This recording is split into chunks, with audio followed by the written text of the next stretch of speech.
tokoloba to s'organiser pour nous protéger nous-mêmes parce que tozakana batu balobela kabisote Tiani azumwa cha mutute Tiani aibi mangwa mutute justice au lieu baluka koyeba ke ba résidence comme ba banque ndenge nini.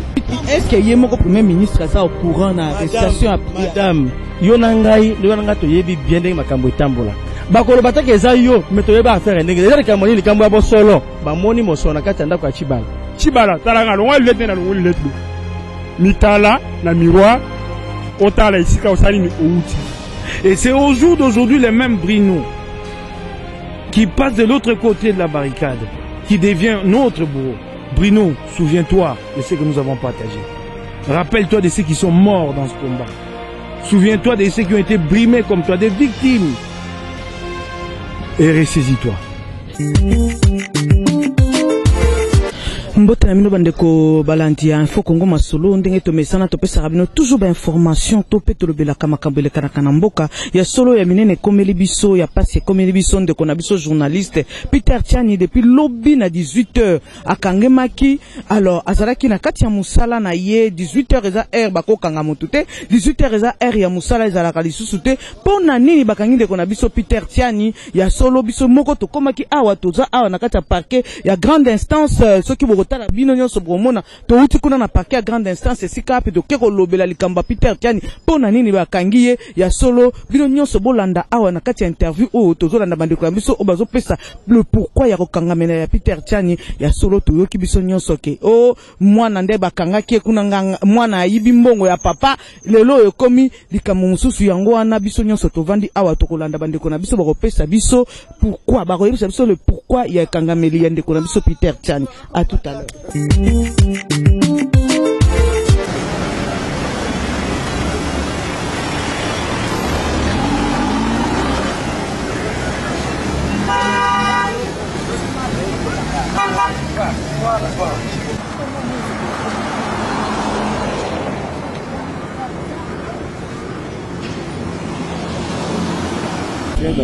Bien, nous sommes là pour déplorer les conditions d'arrestation arbitraire de notre confrère qui a été interpellé après les heures qui sont fixées par la loi pour que quelqu'un soit arrêté, notamment après 18h30.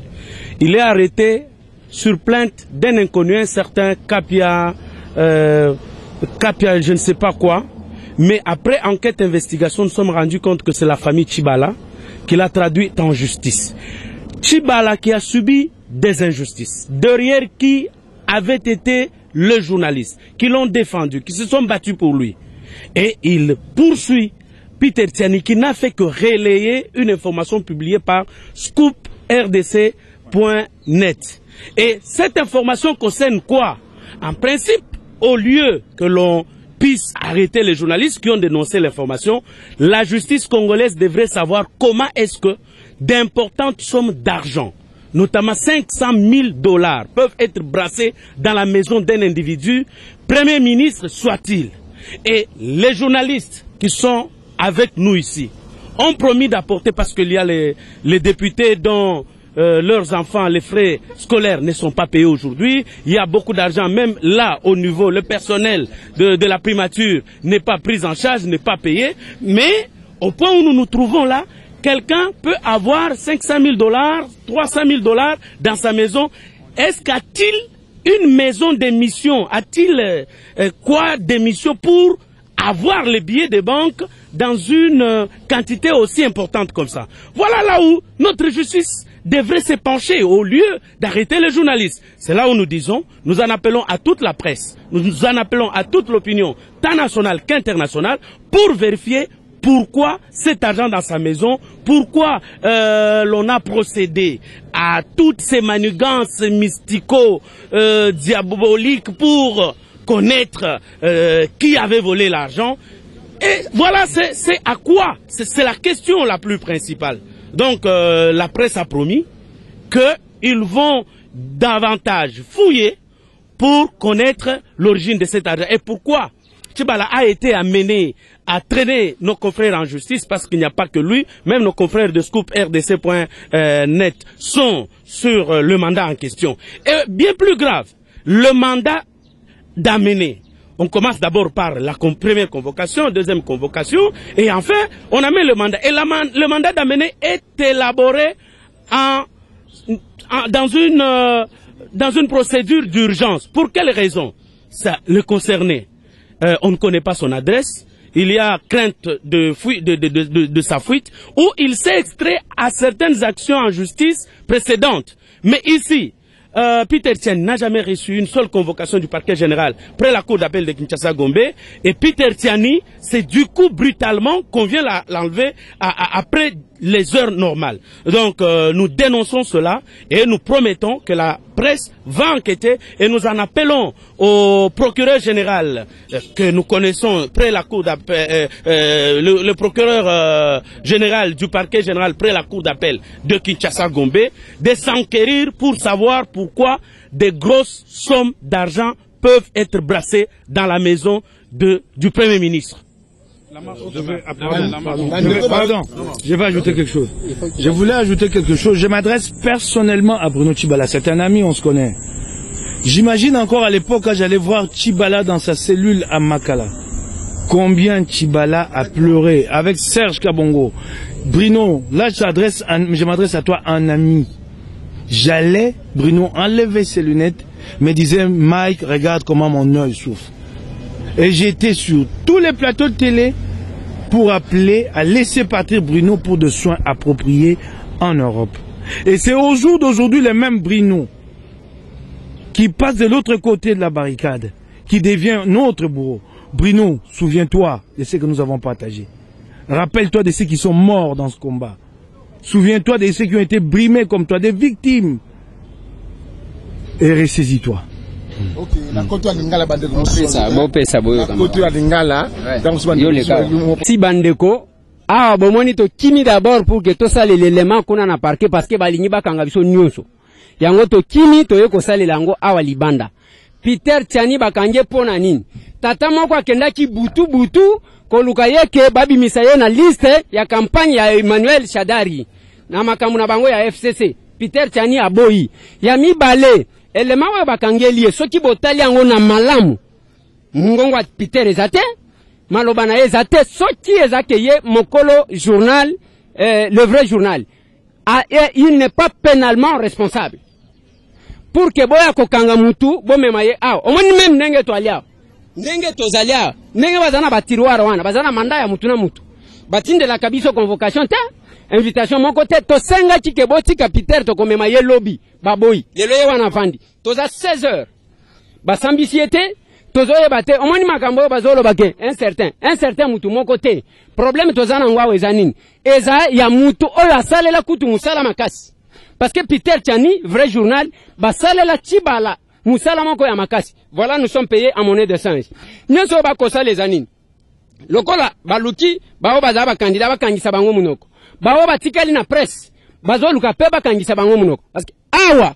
soki otali makambo yango ndenge ezali kosalema yeso mona modèle nini boye bozwi mutu 18h30 toke kuna na district ya nini oyo ya Funa balobi mbo akolala ngana ebisi bato na ebi ya yoyo bakomema Peter kuna titoye awa toye kolongwa 23h na lobi na bango Serge Yewan na benga kia na tongo na lobi papa magistrat komona na vers 16h e bakosilisa kosambisa yeba 20h moins nde makambo ndenge esalemaka awa bino problème eza pona nini eza pona bamapeye ali akende ndenge bagloria bauti kokende prison ya Makala lilo eloko tokoloba eza nini Bruno Tshibala aza na mbujimai omoni ndenge tokoloba lobi tokosala marche bana mai soki balobaka soki zwindeke sakuko sekate lobi kuna ezalaki mukebai lobi ezalaki ngai na koloba lelo eza Peter Tiani toyebite à qui le prochain tour ndenge tokoloba to s'organiser pour nous protéger nous-mêmes parce que tozakana batu balobela kabisote Tiani azumwa cha mutute Tiani aibi mangwa mutute justice au lieu baluka koyeba ke ba résidence comme ba banque ndenge nini mbongo ba fonctionnaire combien yo kende na ba banque nyonso ba fonctionnaire ba koma ka nini 4h du matin pour que ba futa bango 10 000 francs mais na ndaku ya mutu ba mipiko na parce que ceux qui bazwa ki 400 000 donc mbongo wana ezala ki peut-être 4 millions ne mwana zika ka 400 000 ozomona Muto pesi source. Au lieu balande la source, allez, fonda journaliste. Comme on veut faire taire tout le monde, ça continue. Biso to lobi boy. Toko tikate, soki bozo cha na biso tembe. D'abord, ngana zana ojo ya bechange na bino, ya nenga kobimisa bambongo. Toko bimisango aw. Toko mene banquette ya nenga ko sakanate. Omonika nenga to fandi aw. Toza ba détenteur ya ba secret moko ko sakanate. Lelo ngana zo mituna. Tangu ye Chibala zala china lemba. Mwana na ye nini akokati ko funda mutu. Bakende kozwa mutu na mandat d'amener. Peter akotima nani? Biso ba funda biso tozaki na poto to ya awa. Tiba kanga biso mutu akotima pembo kazate. Journaliste moko ta ko bwaka ngunda. Toko zala na bino atina suka. Bana mai. Lobby toko banda marche. Marche ya kafu tozo ya na palais de la nation. Jusqu'à ce que bakoyebi sabiso bakangeli Peter nini. Lobby na 9h juste. Tozo kutana.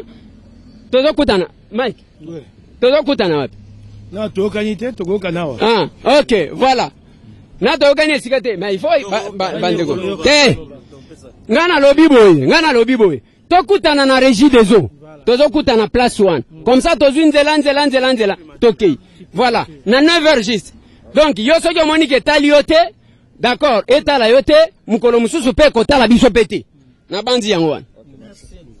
Trésor Songo ya solo toza abiso so tolandi ndenge ndeko Elezer apesi ma etope afungole libiso tope apesi biso explication ya ndenge bakangeli ndeko na biso Peter Tiani eza likambo apasi pe ya mawa pona nini po ete journaliste aza sous na liberté te journaliste akomi lokola eloko moko bakomi ko utiliser soki journaliste aboyi kolanda oyo esengeli bango baloba oyo bango balingi ale bakangiye na ebite soki yo kokoko zala pe na prise de position tope okoko pesa biso susu moi liloba lisusu ya kobakisa onde koleza Madame Lilo Bezali ya koloba. Merci beaucoup madame la journaliste. Eza soni na mawa. Tango akomona mwana mboka na biso oyo tobundelaka lelo soka komi oyo aza lelo premier ministre.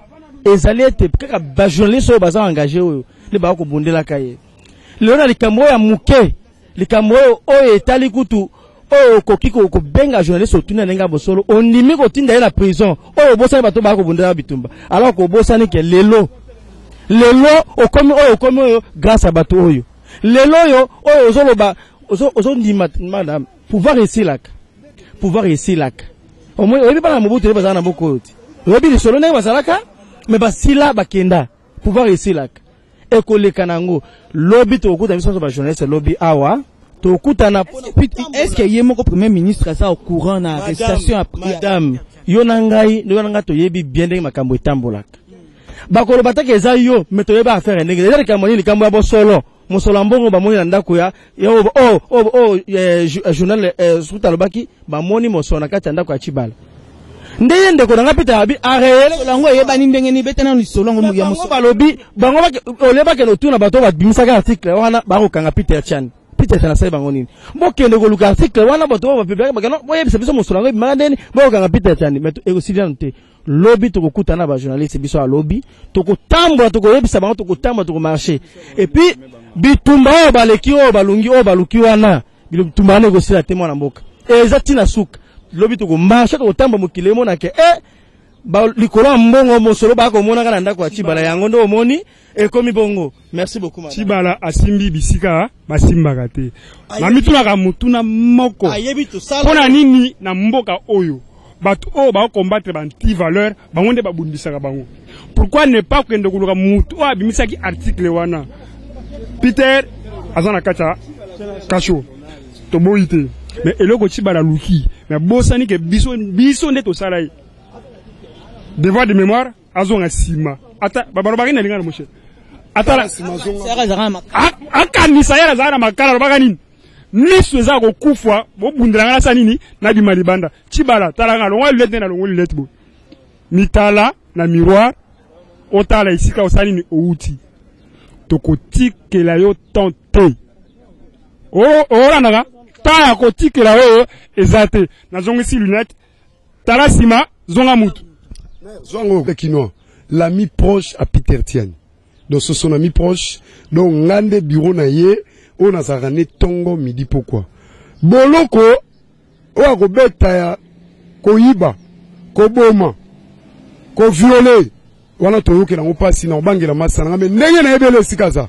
boloko eza obete eza boloko ya Lumumba mère balobi te eza biso te eza Peter Tiani te bango babengi na nganga nde mutu aye alati bango câble na lobo image otambola na internet mais bino bona sur internet bo fouiller bo mona nganga zo latisa bango câble na loboko babengi famille mobimba câble image eza tala mère no bata media bazola tisezo longwa ekomi na mwana ekangami mais avant wana nanu mwana sabete ba bavira sagi baki ba mbongo papa na yazo suspecté et preuve ane lelo yo mwana wana azana ndako mwana pasa mwana azana ndako te papa na ye abengani bon abengani mwana wana pona nini raison za na bengani et puis deuxièmement na ina lo baboye pona famille Tibala baba bengo famille Kardasha biso to bana kini bakosaka te kini pe bakosango jamais to mona bana Mobutu awa ba Kongolo Mobutu to mona ba Manda Mobutu awa na kini o ba sala ba tapage o to mona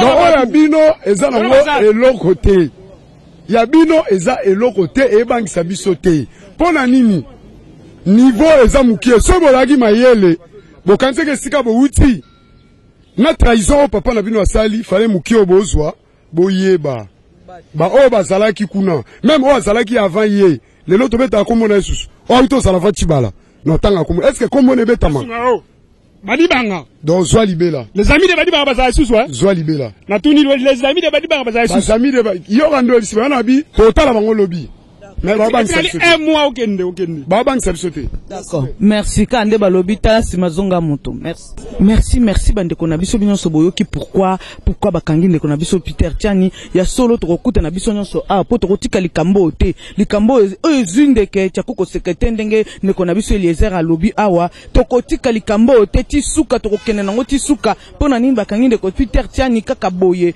ya solo eza likambo ya soni pe ya pasi poete bakende kuta na kata ndako ya premier ministre ba million ebele mwana ya yibi mbongo na kata ndako ya premier ministre ya ngwana likambo baluki Peter Tiani po ya bimisa ki polele oyezaki akobatama ya solo. Merci na bino bolanda kabiso bandeko na biso Info Congo Masolo toza na pona bino. Merci na équipe technique mobimba, merci na Yogo digital o asimbi caméra, merci na Roy Mbouy na montage, merci na bandeko na biso so bazolanda biso partout dans le monde. En tout cas, nous allons nous revoir tout à l'heure. À plus.